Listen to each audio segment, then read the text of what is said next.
For new people to join us, I'm going to hit record. Highway 4 on Vancouver Island will remain. So just a reminder I'm going to mute everybody.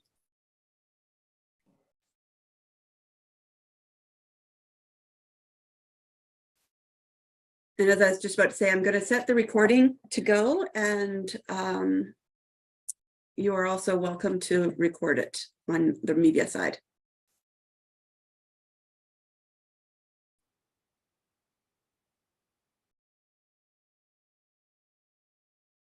Recording in progress. It just gives us a couple of more minutes. I have a few other people who are joining us.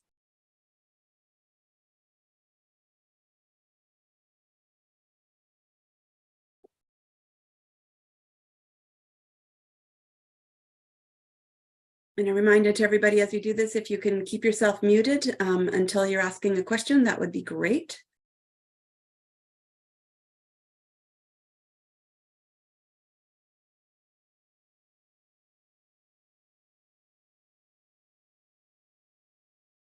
And Ashley, I see your question in the chat. I gave permission to record. I didn't pay attention to who was asking for it. If you still need it, you can send another request.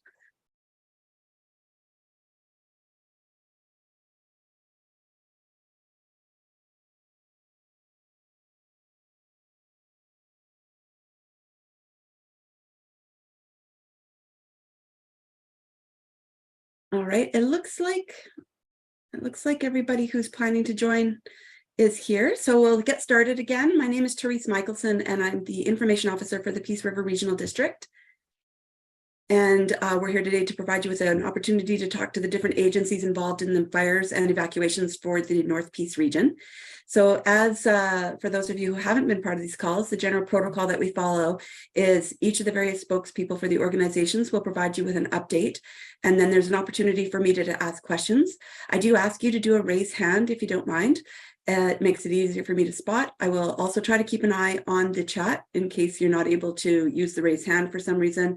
And then I will also provide an opportunity for callers who are not able to do the hand raise because they're over the phone to be able to ask questions before I wrap and go to the next spokesperson.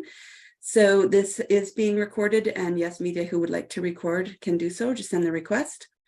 And then, sorry, I just got a couple more people joining. Great. All right, so what I'd like to do first is I will start by introducing the spokespeople who are going to be presenting today, providing you with an update. And then I do ask again if everybody could keep themselves muted unless they're asking a question, and then remute yourself. So I will start first with introducing, we have a couple of different representatives here from the BC Wildfire Service. We have, let's see here, Julia Caranchi is here from the Donny Creek wildfire area. I have Forest Tower from the South Peace Complex, and there's also a representative from the Regional Wildfire Coordination Center, Davin Richmond, in case you have questions. Davin doesn't have an update for you, but he is available if you have questions about some of the fires outside of the ones we're presenting on right now. I will have eventually Dustin Curry from Tumbler Ridge, and, oh no, sorry, it's Therese Finnegan from Tumbler Ridge. And from Fort St. John, there's Ryan Harvey. And then we also have a representative from the Provincial Emergency Support Services Group, and that is Octavian Lakatusu, who is also going to be here to answer questions. So, and then again, myself, my name is Therese Michelson, and I'm with the Emergency Operations Center for the Peace River Regional District. So without any further delays, I think it would be great if we could get started. And I believe Forest Tower is going to go first with giving you an update on the fires for the South Peace area. Thanks, Forest. You bet, thanks. So I will start with the fire near Tumbler Ridge, the West Cascatinaw River wildfire. So we've had widespread rain. I'm currently actually in Tumbler Ridge right now, and it is raining, has been raining for a couple of hours. We are seeing rain also on the Peavine Creek wildfire. So it has really diminished fire activity on both of these fires. I will keep my update actually pretty short. There isn't much operational changes in terms of what we're doing. The rain has allowed us to work much closer to the fire. So we're still working on that west flank, south of Highway 52, east of Bear Hole Lake Road, in and around the wind farm. That's our area of work for heavy machinery and ground crews on that western flank near Tumbler Ridge. We didn't see as much activity on the eastern side of the fire as we were expecting yesterday. So that would be in the direction of the One Island Lake campground and other residents and structures in that area. So we saw minimal fire activity and growth moving in that east direction, which is great. We did have air tankers work the area in the morning, reinforcing some previous retardant drops that had happened when this fire had started. So they laid down about a 2-kilometer strip in the area. We also had structure protection people mobilized there in case that we did see that growth that we anticipated, but luckily we just didn't see that growth. And so there has been a pretty diminished fire behavior on the West Kiskatinaw River wildfire, both due to cooler temperatures and rain, and winds have not been as gusty as they have been in the past. So again, lower fire behavior, but there is still quite a bit of work that we're still engaged in around the entire fire, specifically focusing in on that eastern side near One Island Lake, and then on the western flank, supporting Capital Power as well in terms of the wind farm and any impacts that had happened and currently might be happening in the future, just given the wildfire will still be active. On the Peavine Creek wildfire, so a bit more northeast of Tumbler Ridge on the other side of Highway 52, yesterday a quite significant planned ignition occurred on that southern flank. So we had completed a machine guard along the southern flank connecting Highway 52 along the entire southern side of the fire. We were able to use aerial ignitions and hand ignitions yesterday in order to basically remove all that fuel from the machine guard north connecting to the actual wildfire. And that really reduces the ability for the fire to spread further south, potentially if we do see a change in wind direction over the next several weeks. So feeling much more confident in that fire about reducing the risk for further movement south, which then our primary area of concern is the Kelly Lake community. So really good work on both fires yesterday. And this rain and lower temperatures, we're expecting it will have a 2 to 3 day impact before indices. So the conditions that would have favorable fire behavior in terms of increasing that behavior, about 2 to 3 days before we see those conditions rebound. So even though it is great to have some rain, it really does help us work much closer to the fire. It's not a long-term impact, just given how dry conditions are here and expecting a return to seasonal or above seasonal norms for temperature. So really helpful in the short term, but just signaling here that there will continue to be a large wildfire burning in this area for several weeks. Both of these fires have exhibited fairly extreme to extreme fire behavior when influenced by wind. And so while we are in the conversations and stage with the various different local authorities about a lesser wildfire risk, there still is two things here. Large wildfire burning near communities. And so that will have an engaged presence with us over the next several weeks, if not longer, unless we have significant intervention in the form of precipitation that just isn't in the forecast at this point. So crews will be definitely present in the area. And the second thing is, as we experience a downturn in wildfire behavior, there's still a lot of other work that's happening in terms of structure protection, specifically in the town site of Tumbler Ridge. That's where we're looking to begin as that wildfire risk has reduced. We would begin looking at demobilizing some of that gear. So there's a lot of other logistical things that need to happen before we consider the entire presence of resources in this area sufficiently that they have sufficiently reduced that wildfire risk, and we can feel confident about that west flank. Still work to do there for sure. So even though it is raining, even though conditions are much more favorable for firefighting, there's still a lot of other logistical things that need to happen. Our crews are still working and heavily engaged in the area. So the risk is lower from further wildfire spread further west. It's still holding at 4 kilometers, but still lots of work in the area. And we have a heavy presence here in the form of structure protection that needs a safe area to do their work in. And similar to our wildland fire crews, they're still working right off of Highway 52. So we are maybe not talking about sort of longer term risk right now on the western flank. It's getting to a point where we're feeling pretty confident in that, but there is still work that needs to be done. And in order to do that safely, we still need the area to be kind of a maintained work site. And so evacuation order still remains in place. It maintains a really safe work site for all parties involved. And so once we're feeling confident in that, and that work site safety isn't as big of an importance in terms of less bodies here, once we get to this phase of a fire where we're seeing that lower wildfire risk, that's when those conversations would occur in terms of what the future of that looks like. So in short, less wildfire risk for both of these fires, but they will be around for several weeks. Smoke will be visible. There will be columns of smoke most likely visible from this fire as we move into the core summer months, and it continues to burn on that eastern flank. But we're in a much better place now than we were a couple days ago, for sure. Thank you, Forrest. Does anyone have any questions for Forrest regarding the South Peace Complex fires? Rajpreet? Hi, Forrest. So I know that there is a special weather statement. There is a kind of seeing some thunderstorms in that area, or possible thunderstorms. Is that a concern right now for the fires? Locally over both West Kiskatinaw River wildfire and then the Peavine Creek, with the amount of precipitation that we're receiving and the current kind of localized winds, we aren't anticipating any huge impacts due to any thunderstorms. They do obviously bring the chance of increased wind and potentially lightning, but not anticipating any dry lightning, which would of course be a potential of new starts. Specifically for this kind of area that we're managing in, we are seeing pretty widespread rain. So they do, if they do develop, it does just, have a variable that we need to pay attention to, but not expecting any big significant impact to these fires. Rajpreet, you have a follow-up? Yeah, I was also wondering about the rank of both of those fires. Just to confirm, you're wondering about the rank, like the fire behavior intensity? Yes, yeah. Yeah, so today we're seeing it like rank 1 to 2. So it's a smoldering ground fire. There's some smoke visible. It's still, burning into the surface fuel, so it's not open flame necessarily. In some areas where the rain isn't as strong and it might not be getting to the ground, we might see some small open flame, but overall it's kind of the rank 1 to 2, so smoldering ground fire.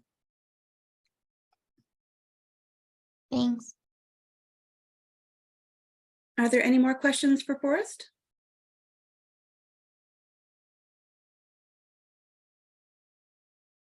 Is there anybody who called in?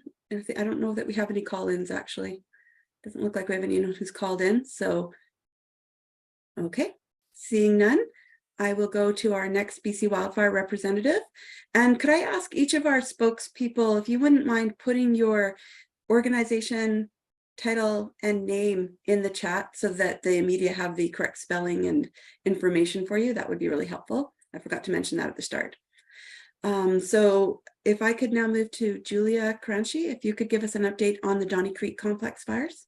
Hi, Therese. I'm just going to share my screen, so let me know if you can see it. And yep, looks good. Hang on here. Oops.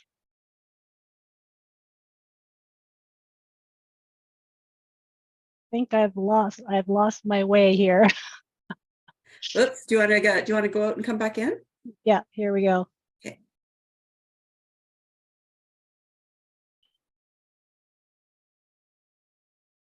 I'm going to have to do it without my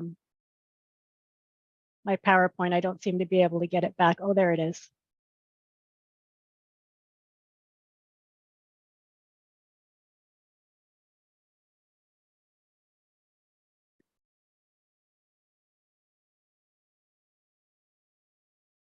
Can you see that? Yep. Yeah, I think we're Okay. seeing the whole thing. If you want to put it on, if you want to click from the I can't get to the slideshow button, unfortunately, because the you might be able to hit from beginning at the under file there on yeah, I'll give that a try. That might work. There we go. Perfect. Sorry about that. No worries. Thank you, Julia. So my name is Julia Caranci, and I'm the Fire Information Officer here at the Donnie Creek. And I'll be providing you an update of what's been happening here over the last couple of days. Sorry for my technical troubles. So resources on the fire today, we have about 130 firefighters, 2 structure protection units, heavy equipment, 23 pieces, incident management team, 12 helicopters. So there were some other fires that were allotted to the complex over the last week. However, they have joined with the Donnie Creek fire. So we are back to 3 main fires. Donnie Creek, and we did get an updated size on that fire today of 487,509 hectares. The Kluwa Lakes fire and the Muskwa River fire, I won't be talking about those very much today. They did both see some growth over the last few days. Kluwa Lakes is at 32,050 hectares and Muskwa River is at 11,367 hectares. So quite a bit of activity over the last couple of days. So just going back to Sunday, June the 11th. So the Donnie Creek wildfire, which was fueled by some gusty northerly winds and very dry receptive fuels, grew to the south and was exhibiting very aggressive fire behavior. And as a result, the BC Wildfire Service recommended that the Peace River Regional District issue an evacuation order for properties that were previously under evacuation alert number 7, and that was posted on Sunday evening on their website. Additionally, the same evening, it was necessary to recommend an additional evacuation order related to the Donnie Creek wildfire for areas east of Highway 97 North between mile 192 and mile 207, extending east 20 kilometers of Highway 97 North, and that order was also issued. Both were issued 8 and 9 o'clock p.m. on Sunday night. Moving to yesterday, Monday, we had very similar burning conditions yesterday, very aggressive fire behavior. Again, those northerly winds pushing the fire. And we had to again consult with the Peace River Regional District to expand an existing evacuation alert. And so that was posted on their website yesterday afternoon at about 1 o'clock in the afternoon. Additionally, really important to note that the wildfire, the Donnie Creek fire, is now approximately 2 kilometers from the Alaska Highway north of Trutch.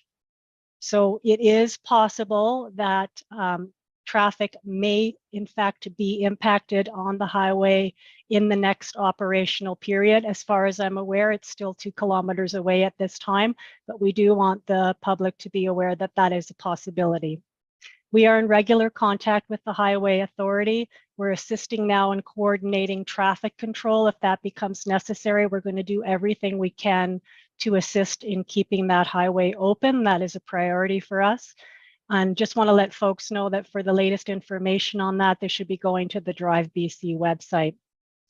So with this activity we've had over the last couple of days, we are fully engaged in structure protection in all of the areas where those evacuation orders and alerts were issued.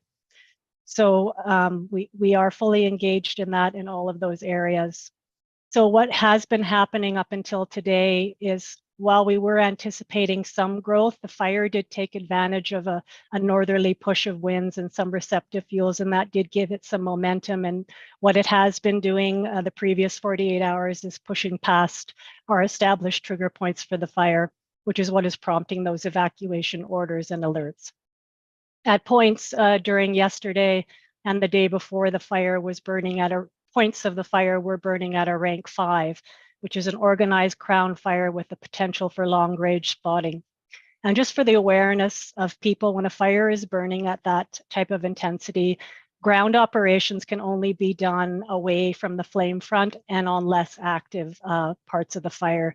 It is too dangerous. So our priority, obviously, in this type of situation, number one is the safety of human beings, the safety of the public, the safety of responders, the safety of people in the area. So that is our number one priority. And our number two priority, as I mentioned, is structure protection. So that brings us up till today. It's been a very busy couple of days. So today we did have a welcome change in the weather. So 15 km/h winds today, northerly winds, but we have seen much cooler temperatures so far today, higher humidity. Unfortunately, unlike what Forrest was describing, we have not had any rain so far today on the Donnie Creek fire at any of the stations that we are taking readings from. So no real appreciable rain has fallen to really have any sort of impact on fire behavior. We are expecting to see less growth today on account of those cooler temperatures and the higher relative humidity, but we are still anticipating growth, and that fire obviously is still listed as being out of control. So really, I just want to say at this point, based on the activity we've been seeing in the fire, that we want the public to be aware of what's happening at all times in the complex here. So number one, please continue checking the BC Wildfire Service website, where we're posting regular updates on the complex at least a couple of times a day. And number two, please check that Drive BC website if you're planning on traveling on the Alaska Highway, just to ensure you are aware of the situation. One thing that is definitely possible, depending on prevailing winds, is people will be impacted by smoke on the highway. I understand it's still fine, it's still passable, but depending on winds, it could be quite smoky in some areas. So that's something for people to note. And also people in the area, obviously keep a close watch on the Peace River Regional District website for any updates that may happen there. Just want to remind folks, on June the 8th, we did put in an area restriction in place. There's the map of it up on the screen there. We are trying to keep the public out of the area. Now that is for your own safety, their own safety, and the safety of our first responders. We have some very active fire flanks on this fire. We have a lot of activity. There's air activity, heavy equipment, boots on the ground as well, and it's just not a safe place for people to be. So we're asking folks to respect the area restriction and to stay out of the area. And that's all I have for today. Sorry about the technical troubles. Thanks, Therese. No problem. Thank you so much, Julia. I see Ashley has a question for you. Ashley, go ahead. Hi, I'm hoping that you can just give us sort of a summary of how many properties are now covered under evacuation orders and alerts from the Donnie Creek fire. I can respond to that one for you, Julia. So the Peace River Regional District manages the evacuation orders and alerts. And so under evacuation orders number 6, we have about 14 properties affected by the Donnie Creek wildfire. So that means 14 properties under an order. That means they're the ones who have actually evacuated. We also have about 370 properties that are under an evacuation alert. So the difference between an order and alert is that an order means you need to leave immediately. An alert means that you need to start getting ready to possibly have to leave on short notice. And so that's the current status for the Donnie Creek area. And how many of those are new from the new things that were put in place recently?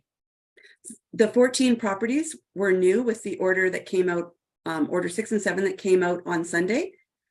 Those were new for orders. Previously, it's a very sparsely populated area up in the Donnie Creek. So those 14 were new properties on the weekend. And then the 370 were also new alerts that came out yesterday. Great, thank you. Okay. Are there other questions for Julia? Trent? I don't have a question, but Ben does, and he can't seem to get his hand raised, so. Okay. I appreciate that, Trent. Can you hear me okay? Yeah. Yeah. My question is for Julia. Because you were not on screen for most of your presentation, I'm just wondering whether you can go over a couple of things for me, starting again with the rank 5 fire behavior and what that means for crews on the ground in terms of how they can fight the fire. Yes, so again, this was happening yesterday and the day before. The fire did take advantage of that northerly push-in winds and very, very receptive fuels.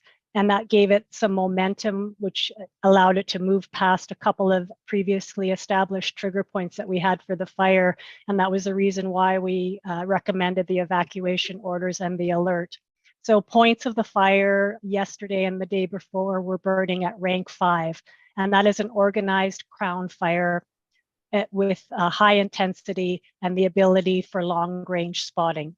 So when a fire is burning at rank 5, when a fire is a crown fire burning at that intensity, it is not safe to have people working directly at the flame front. So it is only safe for us at that time to use indirect methods, so away from the flame front, possibly using heavy equipment to create guards, or having folks work in less active portions of the fire. but it is too dangerous to put people on the ground anywhere near where a fire is burning at that rank and that intensity. At that point, it becomes about the protection of human life. And then the other point I'm hoping you can go over again is the situation along the Alaska Highway north of Trutch in terms of how far the fire is from the highway and what you anticipate over the next 24 hours with the potential for a highway closure. So yes, as I mentioned earlier on, the fire, the Donnie Creek wildfire, is now approximately 2 kilometers away from the Alaska Highway north of Trutch. So we are looking at the potential, the possibility of an interruption in traffic on the highway, although that has not happened at this time. The last information I have was that they remain 2 kilometers away from the highway. We are in regular touch with the Highway Authority. We were speaking to them numerous times yesterday. It will likely be a daily and multiple time daily conversation. And we are also working to assist with coordinating traffic control if that does become necessary. So information looking forward on the highway can be found on Drive BC. So we're just encouraging folks to keep checking that site for the possibility of any impacts. Additionally, on sites adjacent to the highway, we are doing structure protection that has been active for some time now, and that is already being established in sites adjacent to the highway. Again, that's north of Trutch. And so right now, hard to say when that fire could reach the highway, but again, 2 kilometers away at this time.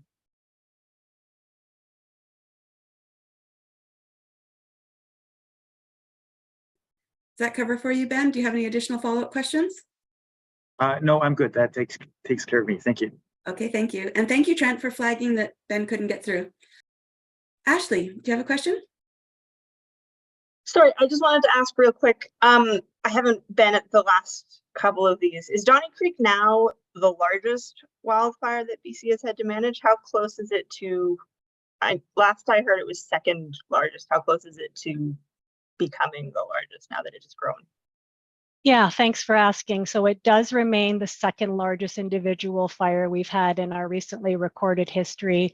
The first one, sorry, I have it on my screen here, is the Plateau Fire, which was 521,000 hectares. So not much bigger than the Donnie Creek Fire is right now. I believe I stated the size earlier, but we are at 487,509 hectares. Great, thank you. You're welcome. Sorry, are there any additional questions for Julia?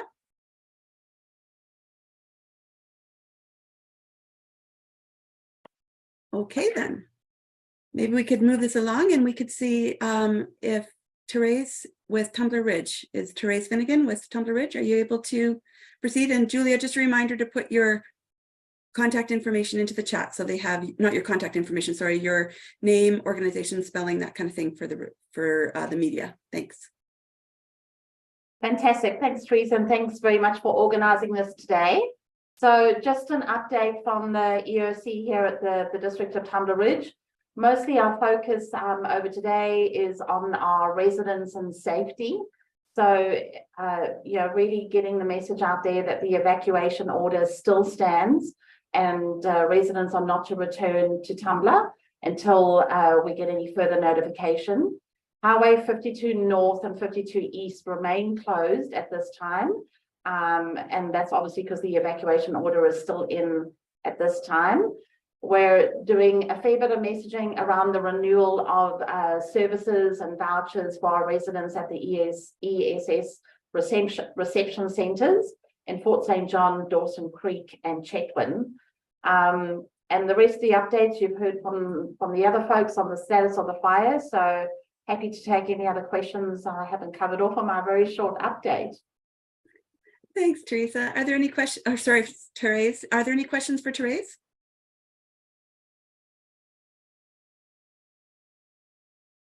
Trent, would you like to go ahead?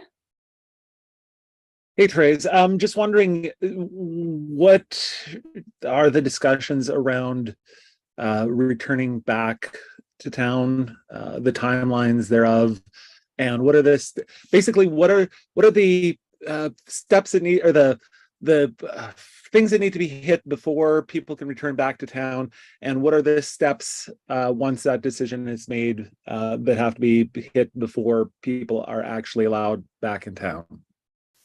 Thanks, Trent. Look, I think what we've heard previously, it's the safety of the crews on the ground and the fact that it's still a work site with so much heavy equipment and personnel and SPU specialists on the ground. So once we get the go-ahead from those subject matter experts on if it's safe for residents to come back into the actual area, let alone the wildfire activity, once we get that information, the order will be rescinded down to an alert.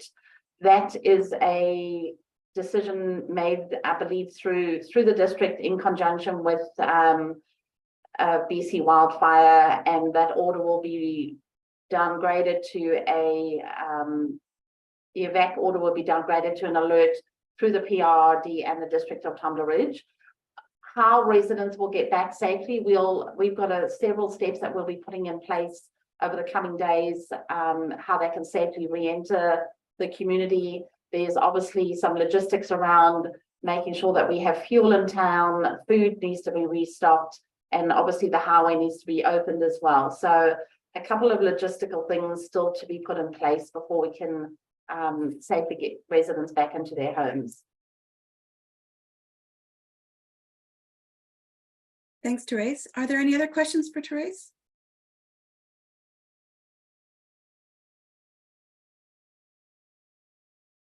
Just having a look in the chat to make sure I haven't missed anyone. Martin, would you like to go ahead? Yes, and it's sort of just a follow-up to Trent's question, but just trying to really hammer this down. And I appreciate it's moving situation, et cetera. There's lots of moving parts, but are we talking about a timeline of weeks here before people from Tumbler Ridge can return, or what sort of broad range can we talk about in terms of the possibility of people returning? Thanks, Martin. Good question.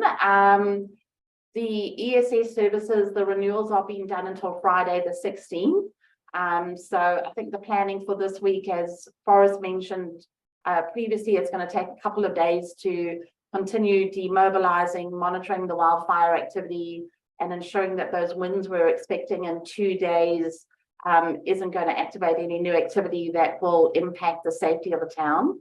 So again, we're determined on the subject matter experts. It's hard to pin a date exactly on it. Hopefully for our residents and for everybody's sakes, we hope it's sooner rather than later. But again, we are governed by the experts out there who will tell us when it's safe to return.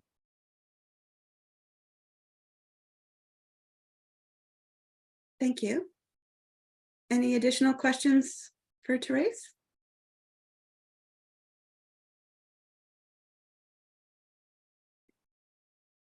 All right. And just a reminder, Therese, if you could put your contact information in the chat if you haven't already. Thank you. All right. So I will give you all a quick update on the Peace River Regional District. We've already heard a little bit about it, so my briefing will be quick as well. We do have evacuation and orders that remain in alert in the region for some of the fires. For Donnie Creek, we have, as mentioned, evacuation orders number 6 and 7, which affect about 14 civic properties. And then we are also aware of 2 remote cabins in the Order 7 alert area, and those have been evacuated already. And then also for Donnie Creek, we do have an evacuation alert for 370 properties. So that's the Donnie Creek. We also continue to have evacuation orders affecting about 55 properties for the West Cascatna River fire. And we have about 9 properties under evacuation order for the Peavine Creek area wildfire. So that's sort of the status for us right now. Other than that, I don't know if you have any questions for me. I know a lot of it's been covered already, but I'm here if there's any questions.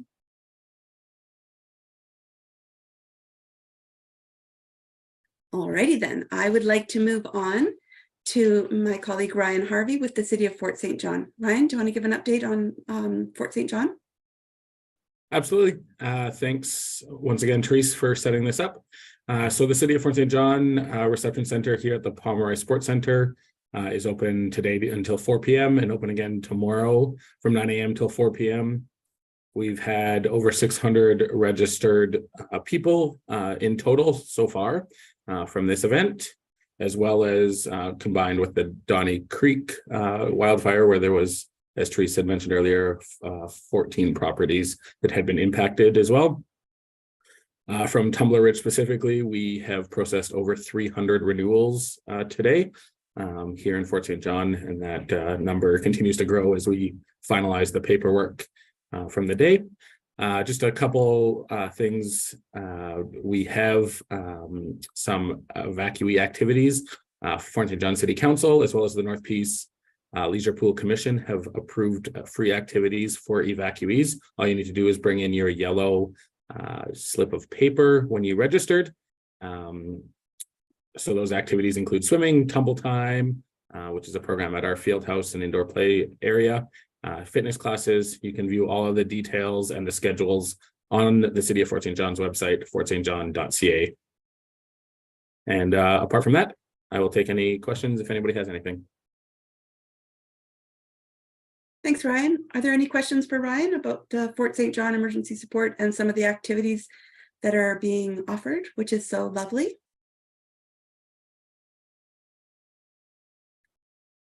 All right then. Oh, the next then I'm happy to introduce you to Octavian Lakatusu. He is the Provincial Emergency Support Services person who has recently joined our team. And so Octavian, if you'd like to go ahead. Yes, thank you, Therese. Yeah, so a little bit of an update over yesterday. We are now looking at 2,035 applicants for ESS, Emergency Support Services. This is just the latest number. This could grow or it could decrease, where, you know, it just moves with the situation. I can say that on the ground, we're, you know, people are coming in, still looking for support, looking for information, looking for gas, looking for basic necessities. I can tell you that here, even in Dawson Creek, the reception center, just here alone, they processed around 700 applicants. And there's more coming in, and there have actually been applicants who became volunteers, who actually have come in and decided with their community, which is fantastic. We also want to remind people that if you are an evacuee and you are looking for support, that the only place to really get is to go to a reception center and sit down and speak with somebody to get that information. So overall, that's it for me. Yeah. Thanks, Octavian. So just so you know, some of your sound on my end anyway was cutting in and out a little bit. So perhaps no problem. It's technology. It's great until it isn't. So when you're putting your contact, or when you're putting your information in, maybe include a contact phone number just in case any media need to follow up with you. But we can, there is this opportunity now if any media have any questions for Octavian related to the Provincial Emergency Support Services.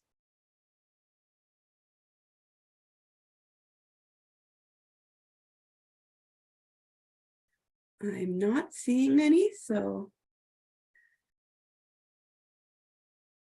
Okay, then with that said, does anyone have any questions as a follow-up? A couple of our BC Wildfire people had to sign off, but if anyone has questions that they came here today hoping to get answered and they haven't had that opportunity, please raise your hand now and we'll try to get them answered for you. And Octavian, just a reminder, if you can, to add the spelling of your name and your title and organization to the chat.